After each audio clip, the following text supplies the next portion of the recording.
ಸ್ನೇಹಿತರೆ, ತೀವ್ರ ಕುತೂಹಲವನ್ನು ಕೆರಳಿಸಿದ ಜಿದ್ದಾಜಿದ್ದಿನ ಕಣವಾಗಿದ್ದಂತಹ ಚನ್ನಪಟ್ಟಣದಲ್ಲಿ ಕಾಂಗ್ರೆಸ್ನ ಅಭ್ಯರ್ಥಿಯಾಗಿ ಸ್ಪರ್ಧೆ ಮಾಡಿ ಚುನಾವಣೆಯನ್ನು ಎದುರಿಸಿದ್ದಂತಹ ಸಿ.ಪಿ. ಯೋಗೇಶ್ವರ್ ತಮ್ಮ ಪಕ್ಷದ ನಾಯಕರ ವಿರುದ್ಧ ಒಂದು ರೀತಿಯ ಅಸಮಾಧಾನವನ್ನು ಹೊರಹಾಕಿದ್ದು ನಿಜಕ್ಕೂ ಕೂಡ ಎಲ್ಲರಿಗೂ ಆಶ್ಚರ್ಯವನ್ನು ತಂದಿತ್ತು. ಒಕ್ಕಲಿಗ ನಾಯಕತ್ವಕ್ಕಾಗಿಯೇ ನಡೀತಿದೆ ಈ ಚುನಾವಣೆ ಎನ್ನುವ ಒಂದು ಭಾವನೆ ಎಲ್ಲರಲ್ಲೂ ಕೂಡ ಬಂದಿತ್ತು. ಡಿ.ಕೆ. ಶಿವಕುಮಾರ್ ಮತ್ತು ಎಚ್.ಡಿ. ಕುಮಾರಸ್ವಾಮಿ ಅವರ ನಡುವೆ ಒಕ್ಕಲಿಗ ನಾಯಕತ್ವಕ್ಕಾಗಿ ಹೋರಾಟ ನಡೀತಾ ಇದೆ. ಈ ಒಂದು ಚುನಾವಣೆಯಲ್ಲಿ ಕಾಂಗ್ರೆಸ್ನ ಅಭ್ಯರ್ಥಿ ಗೆದ್ರೆ ಆ ಒಕ್ಕಲಿಗ ಸಮುದಾಯ ಡಿ.ಕೆ. ಶಿವಕುಮಾರ್ ಅವರನ್ನ ನಮ್ಮ ನಾಯಕ ಅಂತ ಒಪ್ಕೊಂಡಿದೆ, ಅಥವಾ ನಿಖಿಲ್ ಕುಮಾರಸ್ವಾಮಿ ಅವರು ಗೆದ್ರೆ ಈ ಕ್ಷಣಕ್ಕೂ ಕೂಡ ಒಕ್ಕಲಿಗ ಸಮುದಾಯ ದೇವೇಗೌಡರ ಕುಟುಂಬವನ್ನೇ ತಮ್ಮ ನಾಯಕರು ಅಂತ ಒಪ್ಕೊಂಡಿದ್ದಾರೆ ಅನ್ನುವ ಭಾವನೆ ಬರುತ್ತೆ ಅನ್ನುವ ರೀತಿಯ ಮಾತುಗಳು ಆ ಚನ್ನಪಟ್ಟಣ ಚುನಾವಣೆಯ ಸಂದರ್ಭದಲ್ಲಿ ಕೇಳಿ ಬರ್ತಾ ಇದ್ವು. ಮತದಾನ ಮುಗಿದು ಕೇವಲ 24 ಗಂಟೆಯ ಒಳಗೆ ಕಾಂಗ್ರೆಸ್ನ ಅಭ್ಯರ್ಥಿಯಾಗಿದ್ದಂತಹ ಯೋಗೇಶ್ವರ್ ಇಡೀ ಕಾಂಗ್ರೆಸ್ನ ನಾಯಕರ ಜಂಗಾಬಲವನ್ನೇ ಹುಡುಕ್ತಕ್ಕಂಥ ಒಂದು ಹೇಳಿಕೆಯನ್ನು ಕೊಟ್ಟರು. ನಿಜಕ್ಕೂ ಕೂಡ ತಮ್ಮ ಪಕ್ಷದ ನಾಯಕರ ವಿರುದ್ಧ, ಸರ್ಕಾರದ ವಿರುದ್ಧ ಒಂದು ರೀತಿಯ ಅಸಮಾಧಾನವನ್ನು ಯೋಗೇಶ್ವರ್ ಹೊರಗಾಕಿದ್ದು ನಿಜಕ್ಕೂ ಕೂಡ ಕುತೂಹಲಕ್ಕೆ, ಆಶ್ಚರ್ಯಕ್ಕೆ ಕಾರಣವಾಯಿತು. ಹಾಗಾದರೆ ನಿಜಕ್ಕೂ ಸಿ.ಪಿ. ಯೋಗೇಶ್ವರ್ ಈ ರೀತಿಯ ಒಂದು ಮನಸ್ಥಿತಿಗೆ ಬರೋದಕ್ಕೆ ಕಾರಣ ಏನು? ಕಾಂಗ್ರೆಸ್ ಮರಳಿ ಸೇರ್ಪಡೆಯಾದಂಥ ಒಂದೇ ಒಂದು ತಿಂಗಳಿಗಿಂತ ಕಡಿಮೆ ಅವಧಿಯಲ್ಲಿಯೇ ಕಾಂಗ್ರೆಸ್ ಸಹವಾಸ ಬೇಡ ಅಂತ ನಿಜಕ್ಕೂ ಕೂಡ ಯೋಗೇಶ್ವರ್ಗೆ ಅನಿಸಿದೆಯಾ? ಸ್ನೇಹಿತರೆ, ಯೋಗೇಶ್ವರ್ ತಮ್ಮ ಅಸಮಾಧಾನವನ್ನು ಹೊರಹಾಕಿದ್ದನ್ನು ನೋಡಿದರೆ ನಿಜಕ್ಕೂ ಕೂಡ ನಾನು ಕಾಂಗ್ರೆಸ್ಸಿಗೆ ಸೇರ್ಪಡೆಯಾಗಿ ಬಹುದೊಡ್ಡ ತಪ್ಪು ಮಾಡಿದ್ದೀನಿ ಅನ್ನುವ ಭಾವನೆ ಈ ಕ್ಷಣಕ್ಕೂ ಕೂಡ ಯೋಗೇಶ್ವರ್ಗೆ ಅವರಿಗೆ ಬಂದಿದೆ ಎನ್ನುವ ಮಾತುಗಳು ಅವರ ಮಾತುಗಳಿಂದಲೇ ಗೊತ್ತಾಗ್ತಿದ್ದಾವೆ. ಬನ್ನಿ ಸ್ನೇಹಿತರೆ, ನಿಜಕ್ಕೂ ಕೂಡ ಯೋಗೇಶ್ವರ್ ಅವರ ಈ ರೀತಿಯ ಅಸಮಾಧಾನಕ್ಕೆ ಕಾರಣ ಏನು? ಕಾಂಗ್ರೆಸ್ ಬಂದು ದೊಡ್ಡ ತಪ್ಪು ಮಾಡಿದೆ ಅಂತಕ್ಕಂಥ ಭಾವನೆ ನಿಜಕ್ಕೂ ಯೋಗೇಶ್ವರ್ ಅವರಿಗೆ ಬಂದಿದೆಯಾ? ಬಂದಿದ್ರೆ ಆ ಒಂದು ಭಾವನೆ ಬರೋದಕ್ಕೆ ಏನು ಕಾರಣ? ಒಂದ್ಸರಿ ತಿಳ್ಕೊಂಡು ಬರೋಣ. ಅದಕ್ಕಿಂತ ಮುಂಚೆ ನೀವು ನನ್ನ ಇಟ್ಗೆ ಮತ್ತು ಯೂಟ್ಯೂಬ್ ಚಾನಲ್ಗೆ ಸಬ್ಸ್ಕ್ರೈಬ್ ಮಾಡ್ಕೊಂಡಿಲ್ಲ ಅಂದರೆ ದಯವಿಟ್ಟು ಸಬ್ಸ್ಕ್ರೈಬ್ ಮಾಡಿಕೊಂಡು ಬೆಲ್ ಬಟನ್ನ ಕ್ಲಿಕ್ ಮಾಡಿ. ನಾನು ಕೊಡ್ತಕ್ಕಂಥ ಮಾಹಿತಿ ನಿಮ್ಗೆ ಇಷ್ಟ ಆಗಿದ್ದರೆ ಈ ವಿಡಿಯೋಗೆ ಲೈಕ್ ಮಾಡಿ, ಶೇರ್ ಮಾಡಿ, ಕಮೆಂಟ್ ಮಾಡಿ. ಸ್ನೇಹಿತರೆ, ನಾಮಪತ್ರ ಸಲ್ಲಿಕೆಯ ಕೊನೆ ಕ್ಷಣ ಇರುವವರೆಗೂ ಕೂಡ ಮೈತ್ರಿ ಪಕ್ಷದ ಅಭ್ಯರ್ಥಿ ಆಗ್ತಾರೆ ಯೋಗೇಶ್ವರ್ ಅನ್ನುವ ಮಾತುಗಳು ಕೇಳಿ ಬರ್ತಾ ಇದ್ವು. ಆದರೆ ರಾತ್ರಿ ಕಾಂಗ್ರೆಸ್ನ ಯಾವ ನಾಯಕರು ಯೋಗೇಶ್ವರ್ಗೆ ತಲೆ ಕೆಡಿಸಿದ್ರೋ ಗೊತ್ತಿಲ್ಲ, ರಾತ್ರಿ ಹೋಗಿ ಡಿ.ಕೆ. ಶಿವಕುಮಾರ್ ಅವರನ್ನ ಭೇಟಿಯಾಗೋದ್ರ ಮೂಲಕ ಕಾಂಗ್ರೆಸ್ಸನ್ನು ಯೋಗೇಶ್ವರ್ ಸೇರ್ಪಡೆಯಾದರು. ನಿಜಕ್ಕೂ ಕೂಡ ಯೋಗೇಶ್ವರ್ ಕುಮಾರಸ್ವಾಮಿ ಅವರ ಪುತ್ರ ನಿಖಿಲ್ ಕುಮಾರಸ್ವಾಮಿ ನನ್ನ ಎದುರಾಳಿ ಆಗ್ತಾರೆ ಅನ್ನುವ ಒಂದು ಸಣ್ಣ ಯೋಚನೆಯನ್ನು ಅವರಿಗೆ ಇದ್ದಂತ ಕಂಡು ಬರಲಿಲ್ಲ. ಬಹುತೇಕ ಜಯಮುತ್ತು ಅವರನ್ನು JDS BJP ಮೈತ್ರಿ ಪಕ್ಷಗಳು ಕಣಕ್ಕಿಳಿಸ್ತವೆ, ನಾನು ಸುಲಭವಾದ ಗೆಲುವನ್ನು ಕಾಣ್ಬೋದು ಅನ್ನೋ ಲೆಕ್ಕಾಚಾರದಲ್ಲಿ ಯೋಗೇಶ್ವರ್ ಇದ್ದರು.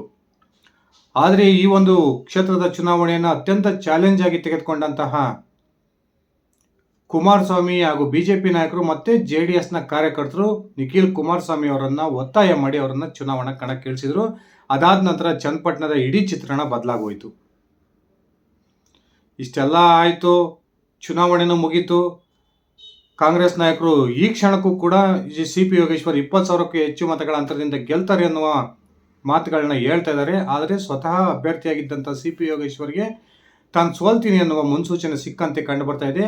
ಅವರು ಅವ್ರದ್ದೇ ಆಗಿರ್ತಕ್ಕಂಥ ಟೀಮಿಂದ ಆ ಬೂತ್ ವೈಸ್ ಸರ್ವೆನ ರಿಪೋರ್ಟನ್ನು ತರಿಸ್ಕೊಂಡಿರ್ತಾರೆ. ಆ ರಿಪೋರ್ಟಲ್ಲಿ ಅವರಿಗೆ ಬಹುತೇಕ ನಾನು ಈ ಚುನಾವಣೆಯಲ್ಲಿ ಫೇಲ್ ಆಗಿದ್ದೀನಿ ಅನ್ನೋದು ಕನ್ಫರ್ಮ್ ಅನ್ನುವ ಮಾತುಗಳು ಕೇಳಿ ಬರ್ತಾ ಇದ್ದಾವೆ. ಅದಾದ ನಂತರ ಚುನಾವಣೆಯ ಮತದಾನ ಮುಗಿದ ನಂತರ ಕೇವಲ 24 ಗಂಟೆ ಮುಗಿಯೋದ್ರೊಳಗೆ ಸಿ.ಪಿ. ಯೋಗೇಶ್ವರ್ ಮಾಧ್ಯಮಗಳೊಂದಿಗೆ ಮಾತಾಡ್ತಾರೆ. ನನಗೆ ಯಾಕೋ ಈ ಒಂದು ಚುನಾವಣೆಯಲ್ಲಿ ಹಿನ್ನಡೆಯಾಗಿದೆ ಅನ್ನುವ ಭಾವನೆ ಬರ್ತಾ ಇದೆ, ಕೆಲವೊಂದು ಕಾಂಗ್ರೆಸ್ ನಾಯಕರು ಮಾಡಿಕೊಂಡಂಥ ಎಡವಟ್ಟು ನನಗೆ ತೊಂದರೆ ಮಾಡಿದೆ ಅಂತಕ್ಕಂಥ ಭಾವನೆ ಬಂದಿದೆ ಅನ್ನುವ ಒಂದು ಸ್ಫೋಟಕ ಹೇಳಿಕೆಯನ್ನು ಕೊಡ್ತಾರೆ. ಅದಷ್ಟೇ ಅಲ್ಲದೆ ಈ ಚುನಾವಣೆ ಸರ್ಕಾರದ ಒಂದು ಸಾಧನೆಗಳನ್ನು ಓರೆಗೆಚ್ಚತಕ್ಕಂಥ ಚುನಾವಣೆ ಆಗಿತ್ತು. ಈ ಚುನಾವಣೆಯಲ್ಲಿ ನಾನು ಗೆದ್ದರೆ ಸರ್ಕಾರ ಜನಮನ್ನಣೆಯನ್ನು ಪಡ್ಕೊಂಡಿದೆ ಅಂತ ಅರ್ಥ, ಅಥವಾ ನಾನು ಈ ಚುನಾವಣೆಯಲ್ಲಿ ಸೋತಿದ್ದೆ ಆದರೆ ಅದು ಸರ್ಕಾರ ಜನಪ್ರಿಯತೆಯನ್ನು ಕಳ್ಕೊಂಡಿದೆ, ಇವರು ಯಾವುದೇ ಗ್ಯಾರಂಟಿಗಳನ್ನು ಕೊಟ್ಟರೂ ಕೂಡ ಸರ್ಕಾರ ಜನ ಈಗಾಗಲೇ ಸರ್ಕಾರವನ್ನು ತಿರಸ್ಕರಿಸಿದ್ದಾರೆ ಅನ್ನುವ ಅರ್ಥ ಬರುತ್ತೆ ಅನ್ನುವ ಮಾತನ್ನು ಹೇಳೋದ್ರ ಮೂಲಕ ಸರ್ಕಾರಕ್ಕೂ ಕೂಡ ಚಾಟಿಯನ್ನು ಬೀಸಿದರು. ಇನ್ನೊಂದು ಕಡೆ ಏನು ಡಿ.ಕೆ. ಶಿವಕುಮಾರ್ ನಾನೇ ಒಕ್ಕಲಿಗ ನಾಯಕ, ಮುಂದಿನ ನಾಯಕ ನಾನೇ ಅಂತ ಬಿಂಬಿಸ್ಕೊಳ್ಳೋಕೆ ಹೊರಟಿದ್ರು, ಅದಕ್ಕೂ ಕೂಡ ಸಿ.ಪಿ. ಯೋಗೇಶ್ವರ್ ಬಹುದೊಡ್ಡ ಒಂದು ಹೊಡೆತವನ್ನೇ ಕೊಟ್ಟರು ಅಂತಲೇ ಹೇಳ್ಬೋದು. ಸಿ.ಪಿ. ಯೋಗೇಶ್ವರ್ ಹೇಳ್ತಾರೆ, ನಿಜಕ್ಕೂ ಕೂಡ ದೇವೇಗೌಡರನ್ನೇ ಈ ಕ್ಷಣಕ್ಕೂ ಒಕ್ಕಲಿಗರು ತಮ್ಮ ನಾಯಕ ಅಂತ ಒಪ್ಕೊಂಡಿದ್ದಾರೆ. ದೇವೇಗೌಡರ ಕುಟುಂಬವನ್ನೇ ನಮ್ಮ ನಾಯಕರ ಒಂದು ಕುಟುಂಬ ಅಂತ ಒಂದು ಭಾವನೆ ಈ ಕ್ಷಣಕ್ಕೂ ಕೂಡ ಒಕ್ಕಲಿಗ ಜನಾಂಗದಲ್ಲಿದೆ. ಯಾರು ಏನೇ ಹೇಳಿದ್ರು ಕೂಡ ಒಕ್ಕಲಿಗರಿಗೆ ದೇವೇಗೌಡರ ಕುಟುಂಬವೇ ನಾಯಕತ್ವವನ್ನು ವಹಿಸ್ಕೊಂಡಿರ್ತಕ್ಕಂಥದ್ದು ಅನ್ನೋದನ್ನು ಹೇಳೋದ್ರ ಮೂಲಕ DK ಶಿವಕುಮಾರ್ಗೆ ಬಹುದೊಡ್ಡ ಮರ್ಮಾಘಾತವನ್ನೇ ಕೊಟ್ಟರು ಅಂತಲೇ ಹೇಳ್ಬೋದು. ಸ್ನೇಹಿತರೆ, ನಿಜಕ್ಕೂ ಕೂಡ CP ಯೋಗೇಶ್ವರ್ ಯಾಕೆ ಈ ರೀತಿ ಹತಾಶೆ ಭಾವನೆಗೆ ಬಂದರು? ಇದ್ರ ಹಿಂದ್ಗಡೆ ಕಾರಣಗಳು ಕೂಡ ಇದ್ದಾವೆ. CP ಯೋಗೇಶ್ವರ್ ಆಡಳಿತ ಪಕ್ಷದ ಬಲ ನನಗೆ ಸಿಗುತ್ತೆ, ಚುನಾವಣಾ ಖರ್ಚನ್ನೆಲ್ಲ ಕಾಂಗ್ರೆಸ್ ನಾಯಕರು ವಹಿಸ್ಕೊಳ್ತಾರೆ, ಇನ್ನೊಂದು ಕಡೆ ರಾಜ್ಯದಲ್ಲಿ ಪಂಚ ಗ್ಯಾರಂಟಿಗಳನ್ನು ಸರ್ಕಾರ ಕೊಟ್ಟಿದೆ, ಸಾಕಷ್ಟು ಒಂದು DK ಶಿವಕುಮಾರ್ ಮತ್ತು ಅವರ ಸಹೋದರ DK ಸುರೇಶ್ ಬಲ ನನಗೆ ಸಿಗುತ್ತೆ, ಸರ್ಕಾರದ ಸಚಿವರು ಹಾಗೂ ಶಾಸಕರು ಬಂದು ನನ್ನ ಪರವಾಗಿ ಚುನಾವಣೆ ಪ್ರಚಾರವನ್ನು ಮಾಡ್ತಾರೆ, ನಾನು ಸುಲಭವಾಗಿ ಗೆಲ್ಬೋದು ಅನ್ನೋ ಲೆಕ್ಕಾಚಾರದಲ್ಲಿದ್ದರು. ಆದರೆ ಆ ಚುನಾವಣೆಯ ಪ್ರಚಾರ ಆರಂಭವಾದ ನಂತರ ಕಾಂಗ್ರೆಸ್ ನಾಯಕರು ನಡೆಕೊಂಡಂತಹ ರೀತಿ ಈಗ ನಿಜಕ್ಕೂ ಕೂಡ CP ಯೋಗೇಶ್ವರ್ ಅವರ ಒಂದು ರೀತಿಯ ಕೋಪಕ್ಕೆ ಕಾರಣ ಆಗಿದೆ ಎನ್ನುವ ಮಾತುಗಳು ಕೇಳಿ ಬರ್ತದವೆ. ಇಡೀ ಚುನಾವಣಾ ಪ್ರಚಾರದುದ್ದಕ್ಕೂ ಕಾಂಗ್ರೆಸ್ನ ನಾಯಕರು ಯಾರೆಲ್ಲ ಆ ಚುನಾವಣಾ ಪ್ರಚಾರಕ್ಕೆ ಬಂದರೂ CP ಯೋಗೇಶ್ವರ್ ಅವರನ್ನ ಗೆಲ್ಲಿಸೋ ಪ್ರಯತ್ನಕ್ಕಿಂತ ಅವರನ್ನ ಸೋಲಿಸ್ತಕ್ಕಂಥ ಪ್ರಯತ್ನಕ್ಕೆ ಕಾಂಗ್ರೆಸ್ ನಾಯಕರು ಕೈ ಹಾಕಿದ್ರು ಅನ್ನುವ ಭಾವನೆ ಇದೀಗ CP ಯೋಗೇಶ್ವರ್ ಅವರಿಗೆ ಬಂದಂತೆ ಕಂಡು ಬರ್ತಾ ಇದೆ. ಒಂದು ಕಡೆ CP ಯೋಗೇಶ್ವರ್ ಜೊತೆಗೆ ಕಾಂಗ್ರೆಸ್ ಸೇರಿದಂತಹ CP ಯೋಗೇಶ್ವರ್ ಬೆಂಬಲಿಗರು ಹಾಗೂ ಕಾಂಗ್ರೆಸ್ನ ಮೂಲ ಕಾರ್ಯಕರ್ತರು ಇವರ ನಡುವೆ ಕೊನೆ ಕ್ಷಣದವರೆಗೂ ಕೂಡ ಹೊಂದಾಣಿಕೆ ಬರಲೇ ಇಲ್ಲ. CP ಯೋಗೇಶ್ವರ್ ಅವರ ಜೊತೆ ಬಂದಂತಹ ಅವರ ಕಾರ್ಯಕರ್ತರು ಅತ್ಯಂತ ಉತ್ಸಾಹದಿಂದ ಚುನಾವಣೆಯನ್ನು ಮಾಡಿದರೆ ಮೂಲ ಕಾಂಗ್ರೆಸ್ ಕಾರ್ಯಕರ್ತರು ನ್ಯೂಟ್ಲ್ ಆದರು.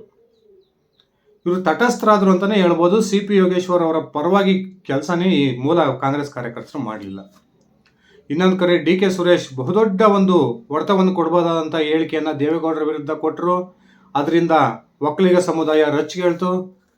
ಆ ಡ್ಯಾಮೇಜನ್ನು ಕಂಟ್ರೋಲ್ ಮಾಡೋಕ್ಕೆ ಏನೆಲ್ಲ ಒಂದು ನೆಪವನ್ನು ಈ ಕಾಂಗ್ರೆಸ್ ನಾಯಕರು ಮಾಡಿದ್ರು ಅದು ಕೊನೆ ಕ್ಷಣದವರೆಗೂ ಕೂಡ ಸರಿ ಆಗಲೇ ಇಲ್ಲ.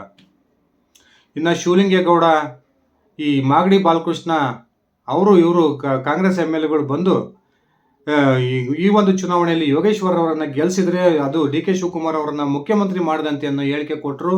ಇದು ಕೂಡ ಅಲ್ಲಿರ್ತಕ್ಕಂಥ ಹಿಂದ ವರ್ಗ ಮತ್ತು ಕುರುಬ ಸಮುದಾಯದ ಮತಗಳು CP ಯೋಗೇಶ್ವರ್ ಅವರ ವಿರುದ್ಧ ಚಲಾವಣೆ ಆಗೋದಕ್ಕೆ ಪ್ರಮುಖ ಕಾರಣ ಆಯಿತು.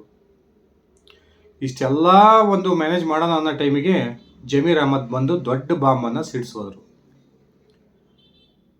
ಅಲ್ಪಸಂಖ್ಯಾತ ಮತಗಳನ್ನು ಒಗ್ಗೂಡಿಸೋ ಒಂದು ಪ್ರಯತ್ನದಲ್ಲಿ ಜಮೀರ್ ದೇವೇಗೌಡರು ಮತ್ತು ಅವರ ಕುಟುಂಬದ ವಿರುದ್ಧ, ಕುಮಾರಸ್ವಾಮಿ ಅವರ ವಿರುದ್ಧ ಆಡಿದಂತಹ ಮಾತು ಇಡೀ ಒಕ್ಕಲಿಗ ಸಮುದಾಯವನ್ನು ರಚ್ಚಿಗೆಬ್ಬಿಸ್ತು ಅಂದರೆ ತಪ್ಪಾಗೋದಿಲ್ಲ. ಜಮೀರ್ ಮಾತಾಡೋವರೆಗೂ 50-50 ಚಾನ್ಸಲ್ಲಿದ್ದಂತಹ ಈ ಒಂದು ಚನ್ನಪಟ್ಟಣದ ಉಪಚುನಾವಣೆ ಜಮೀರ್ ಮಾತಾಡಿದ ನಂತರ ಇಡೀ ಚಿತ್ರಣ ಆ ಕ್ಷೇತ್ರದಲ್ಲಿ ಬದಲಾಯಿತು. ಬಹುತೇಕ ಸ್ವತಃ CP ಯೋಗೇಶ್ವರ್ಗೂ ನನ್ನ ಸೋಲ್ ಕನ್ಫರ್ಮ್ ಅನ್ನೋದು ಗೊತ್ತಾಗೋಯ್ತು. ಅದಾದ ನಂತರವೇ CP ಯೋಗೇಶ್ವರ್ ಮಾಧ್ಯಮಗಳೊಂದಿಗೆ ಮಾತಾಡಿದ್ದು ಸರ್ಕಾರದ ವಿರುದ್ಧ, DK ಸಹೋದರರ ವಿರುದ್ಧ, ಕಾಂಗ್ರೆಸ್ನ ಅನೇಕ ನಾಯಕರ ವಿರುದ್ಧ ಪರೋಕ್ಷ ಅಸಮಾಧಾನವನ್ನು ಕೂಡ ಹೊರಹಾಕಿದ್ದು.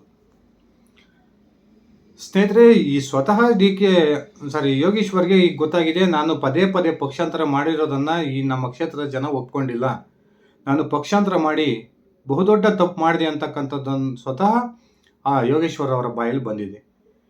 ಇನ್ನೊಂದು ಕಡೆ ಕುಮಾರಸ್ವಾಮಿ ಹಾಗೂ ದೇವೇಗೌಡರು ದೊಡ್ಡ ದೈತ್ಯ ಶಕ್ತಿಗಳು ಅನ್ನೋದನ್ನು ಅಂತ ಹೊಗಳೋದ್ರ ಮೂಲಕ DK ಶಿವಕುಮಾರ್ಗೆ ನೇರವಾಗಿ CP ಯೋಗೇಶ್ವರ್ ಟ್ಯಾಂಕ್ ಕೊಟ್ಟರು ಅಂದರೆ ತಪ್ಪಾಗೋದಿಲ್ಲ. ಅವರು ಕುಮಾರಸ್ವಾಮಿ ಅವರ ಕುರಿತು ಯಾವ ರೀತಿ ಮಾತನಾಡ್ತಾರೆ ಅಂದರೆ, ಕುಮಾರಸ್ವಾಮಿ ನಿಜಕ್ಕೂ ಕೂಡ ದೈತ್ಯ ಶಕ್ತಿ. 2 ಬಾರಿ ಚನ್ನಪಟ್ಟಣದಲ್ಲಿ ಕೇವಲ ನಾಮಿನೇಷನ್ ಫೈಲ್ ಮಾಡೋಗಿ ಯಾವುದೇ ಒಂದು ಚುನಾವಣಾ ಪ್ರಚಾರಕ್ಕೆ ಬರದೆ ಕುಮಾರಸ್ವಾಮಿ 2 ಸರಿನೂ ಕೂಡ ಇಲ್ಲಿ ನನ್ನ ವಿರುದ್ಧವೇ ಶಾಸಕರಾಗಿ ಆಯ್ಕೆಯಾಗಿದ್ದಾರೆ. ಅದಷ್ಟೇ ಅಲ್ಲ, ಆ ಮಂಡ್ಯದಲ್ಲಿ ಕಾಂಗ್ರೆಸ್ ಶಾಸಕರೇ ಹೆಚ್ಚಾಗಿದ್ದರೂ ಕೂಡ ಅಂತಹ ಮಂಡ್ಯ ರಣಕಣದಲ್ಲೋಗಿ ಈ ಒಂದು ಲೋಕಸಭಾ ಚುನಾವಣೆಯನ್ನು ಗೆಲ್ತಾರೆ ಅಂದರೆ ಕುಮಾರಸ್ವಾಮಿ ನಿಜಕ್ಕೂ ಕೂಡ ಒಂದು ದೈತ್ಯ ಶಕ್ತಿ ಅಂತ ಹೊಗಳೋದ್ರ ಮೂಲಕ DK ಶಿವಕುಮಾರ್ ಒಕ್ಕಲಿಗ ನಾಯಕತ್ವವನ್ನು ಒಪ್ಕೊಂಡಿಲ್ಲ, DK ಶಿವಕುಮಾರ್ ಅವರನ್ನು ಒಕ್ಕಲಿಗ ನಾಯಕ ಅಂತ ಒಕ್ಕಲಿಗ ಜನಾಂಗ ಒಪ್ಕೊಂಡಿಲ್ಲ ಅನ್ನೋದನ್ನು ನೇರವಾಗಿ ಹೇಳಿದ್ರು ಅಂದರೆ ತಪ್ಪಾಗೋದಿಲ್ಲ. ಸ್ನೇಹಿತರೆ, ಇದೊಂದು MLC ಸ್ಥಾನಕ್ಕೂ ಕೂಡ CP ಯೋಗೇಶ್ವರ್ ರಾಜೀನಾಮೆಯನ್ನು ಕೊಟ್ಟಿದ್ದಾರೆ. ಮುಂದೆ ಕಾಂಗ್ರೆಸ್ ಅವರನ್ನು MLC ಮಾಡುತ್ತೆ ಅನ್ನೋದು ಕೂಡ ಕನ್ಫರ್ಮ್ ಇಲ್ಲ. ಅದಷ್ಟೇ ಅಲ್ಲದೆ BJPಯ ರಾಷ್ಟ್ರೀಯ ನಾಯಕರೊಂದಿಗೆ BJPಯಲ್ಲಿದ್ದಂತಹ ಸಂದರ್ಭದಲ್ಲಿ CP ಯೋಗೇಶ್ವರ್ ಉತ್ತಮ ಸಂಬಂಧವನ್ನೇ ಹೊಂದಿದ್ರು. ನೇರವಾಗಿ BJPಯ ರಾಷ್ಟ್ರಾಧ್ಯಕ್ಷರು ನರೇಂದ್ರ ಮೋದಿ ಅವರು ಹಾಗೆ ಅಮಿತ್ ಶಾ ಜೊತೆಗೆ ಮಾತಾಡ್ತಿದ್ರು. ಅದೇ ಕಾಂಗ್ರೆಸ್ನಲ್ಲಿ ಈಗ ಸದ್ಯಕ್ಕೆ ಸಿ ಪಿ ಯೋಗೇಶ್ವರ್ಗೆ ನಿಜಕ್ಕೂ ಕೂಡ ಉಸಿರುಗಟ್ಟತಕ್ಕಂಥ ವಾತಾವರಣ ಇದೆ ಅನ್ನುವ ಮಾಹಿತಿಗಳು ಬರ್ತಾ ಇದ್ದಾವೆ.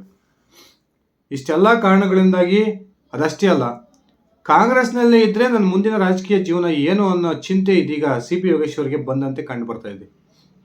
ನಿಖಿಲ್ ಕುಮಾರಸ್ವಾಮಿ ಏನೋ ಈ ಚುನಾವಣೆಯನ್ನು ಚಾಲೆಂಜ್ ಆಗಿ ತಗೊಂಡ್ರು, ಚನ್ನಪಟ್ಟಣದಲ್ಲಿ ಕ್ಯಾಂಡಿಡೇಟ್ ಆದರು, ಹೋರಾಟವನ್ನು ಕೂಡ ಮಾಡಿದರು. ಆದರೆ ಮುಂದಿನ 2028ರ ಸಾರ್ವತ್ರಿಕ ಚುನಾವಣೆಯಲ್ಲಿ ಬಹುತೇಕ ಇವರು ನಿಖಿಲ್ ಕುಮಾರಸ್ವಾಮಿ ಅವರು ರಾಮನಗರ ಕ್ಷೇತ್ರದಿಂದ ಸ್ಪರ್ಧೆ ಮಾಡೋದು ಕನ್ಫರ್ಮ್. ನಾನು ಹೀಗೆ ಕಾಂಗ್ರೆಸ್ನಲ್ಲಿ ಮುಂದುವರೆದ್ರೆ JDSನಲ್ಲಿ ಅತ್ಯಂತ ಪ್ರಬಲವಾಗಿದೆ ಎಲ್ಲಿ ಚನ್ನಪಟ್ಟಣದಲ್ಲಿ, ನನಗೆ ಮತ್ತೂ ಕೂಡ ರಾಜಕೀಯ ಭವಿಷ್ಯ ಕಷ್ಟ ಆಗ್ಬೋದು ಅನ್ನುವ ಲೆಕ್ಕಾಚಾರಕ್ಕೆ ಸಿ ಪಿ ಯೋಗೇಶ್ವರ್ ಬಂದಂತೆ ಕಂಡು ಬರ್ತಾ ಇದೆ. ಇವೆಲ್ಲ ಕಾರಣಕ್ಕಾಗಿ ಸಿ ಪಿ ಯೋಗೇಶ್ವರ್ ನೇರವಾಗಿ ಕಾಂಗ್ರೆಸ್ ನಾಯಕರ ವಿರುದ್ಧ, ಸರ್ಕಾರದ ವಿರುದ್ಧ, ಅದರಲ್ಲೂ ಕೂಡ DK ಸಹೋದರರ ವಿರುದ್ಧ ಒಂದು ರೀತಿಯ ಟಾಂಗನ್ನು ಕೊಡೋ ಪ್ರಯತ್ನಕ್ಕೆ ಕೈ ಹಾಕಿದ್ದಾರೆ ಅನ್ನುವ ಚರ್ಚೆಗಳು ಈಗ ನಡೀತಾ ಇದ್ದಾವೆ. ಸ್ನೇಹಿತರೆ, ನಿಮ್ಮ ಅಭಿಪ್ರಾಯದ ಪ್ರಕಾರ ನಿಜಕ್ಕೂ ಕೂಡ ಸಿ ಪಿ ಯೋಗೇಶ್ವರ್ ಕಾಂಗ್ರೆಸ್ ಸೇರ್ಪಡೆ ಆಗಿ ನಾನು ತಪ್ಪು ಮಾಡಿದೆ ಅನ್ನೋ ಭಾವನೆ ಬಂದಿದೆಯಾ? ಸಿ ಪಿ ಯೋಗೇಶ್ವರ್ಗೆ ಕೇವಲ 1 ತಿಂಗಳ ಅವಧಿಯಲ್ಲಿಯೇ ಕಾಂಗ್ರೆಸ್ನ ಸಹವಾಸ ಸಾಕು ಅನಿಸಿದೆಯಾ? ನಿಮ್ಮ ಅಭಿಪ್ರಾಯವನ್ನು ಕಮೆಂಟ್ ಮಾಡಿ. ಇದಿಷ್ಟಾಗಿತ್ತು ಸ್ನೇಹಿತರೆ ನನ್ನ ಇವತ್ತಿನ ಈ ವಿಡಿಯೋ. ನಾನು ಕೊಟ್ಟಿರ್ತಕ್ಕಂಥ ಮಾಹಿತಿ ನಿಮಗೆ ಇಷ್ಟ ಆಗಿದ್ದರೆ ಈ ವಿಡಿಯೋಗೆ ಲೈಕ್ ಮಾಡಿ, ಶೇರ್ ಮಾಡಿ, ಕಮೆಂಟ್ ಮಾಡಿ. ನೀವು ನನ್ನ ಇಟ್ಗೆ ಹೇಮಂತ್ ಯೂಟ್ಯೂಬ್ ಚಾನಲ್ಗೆ ಸಬ್ಸ್ಕ್ರೈಬ್ ಮಾಡ್ಕೊಂಡಿಲ್ಲ ಅಂದರೆ ದಯವಿಟ್ಟು ಸಬ್ಸ್ಕ್ರೈಬ್ ಮಾಡಿಕೊಂಡು ಬೆಲ್ ಬಟನ್ನ ಕ್ಲಿಕ್ ಮಾಡಿ. ಧನ್ಯವಾದಗಳು ಸ್ನೇಹಿತರೆ, ಶುಭ ದಿನ.